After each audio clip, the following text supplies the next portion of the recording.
Hi, this is Michael with Deacon Woodworks. Today, I'm going to show you how I made this double growler crate. Stick around, I'll show you how it's done.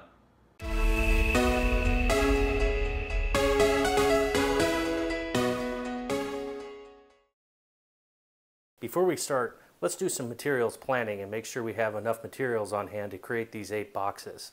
By going to the big box store, you can buy 1x2 furring strips at 8 feet in length and come in packs of 15 boards per bundle. That yields 120 board feet of raw material. Now let's take a look at what it takes for each of the individual boxes. For each box, it contains 6 long boards for the sides, 3 long boards for the bottom, 6 boards for the short sides of the crate, and 4 vertical struts.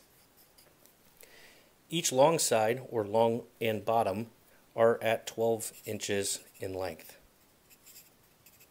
The short sides are at 5 1/4 inches in length, and the vertical struts are 7 inches in length.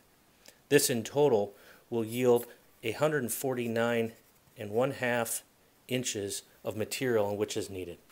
So across 8 boxes, that's roughly 112 board feet of material. And since we got 120 board feet out of the 8-foot long 15 boards, I think we should be good to go.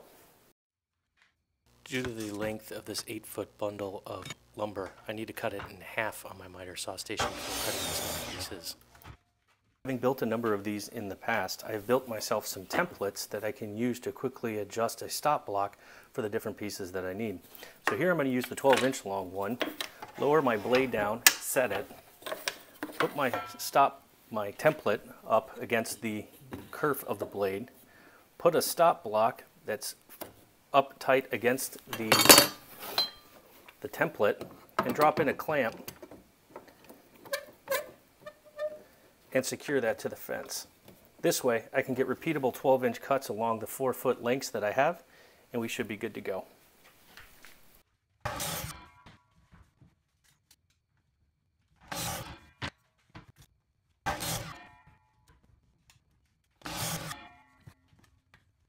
So now that I have 8 sets of 6 long sides and 3 bottoms, let's start working on the short sides. Much like the long sides and bottoms, I'm using a 6-inch template here and attaching it to the fence in order to cut the side pieces.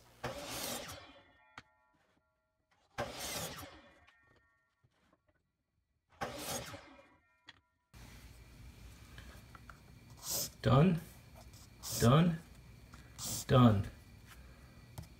Let's go tackle those vertical struts. For the vertical struts, they need to be 3/4 of an inch square and 7 inches in length.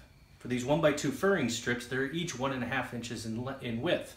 Therefore, we can cut them to a 7-inch length, rip them on the table saw at 3/4 of an inch, and we get 2 pieces out of 1.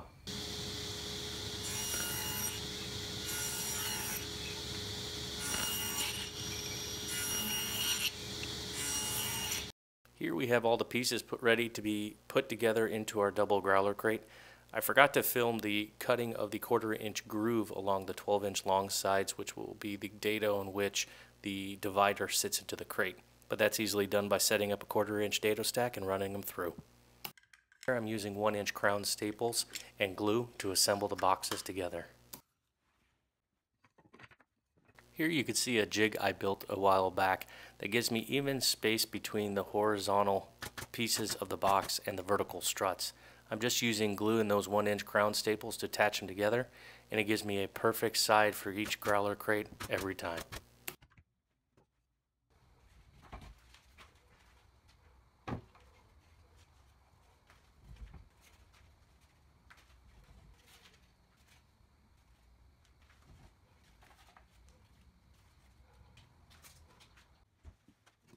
So here we begin building the entire box.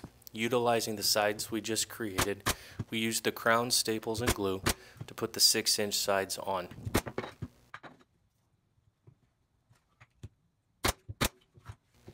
Now we turn it over and put the other 6 sides on the other side of the box.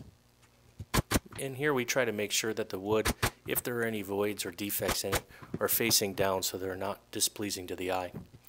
Just aligning up the top of the crate, make sure everything's in alignment, adding some glue. We'll add some more crown staples, and our sides will be complete.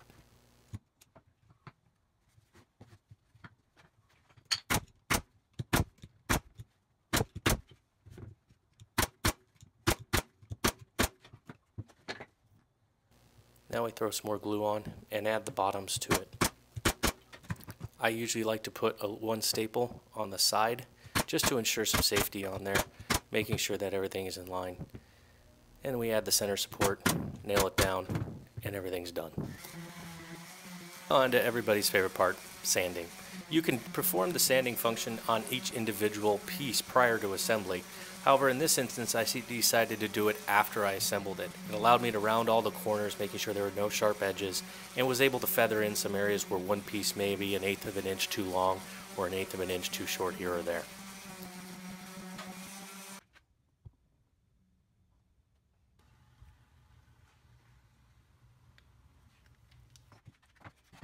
After applying the Deacon Woodworks branding logo, we got a couple galvanized handles on the side, and we got ourselves a complete growler box.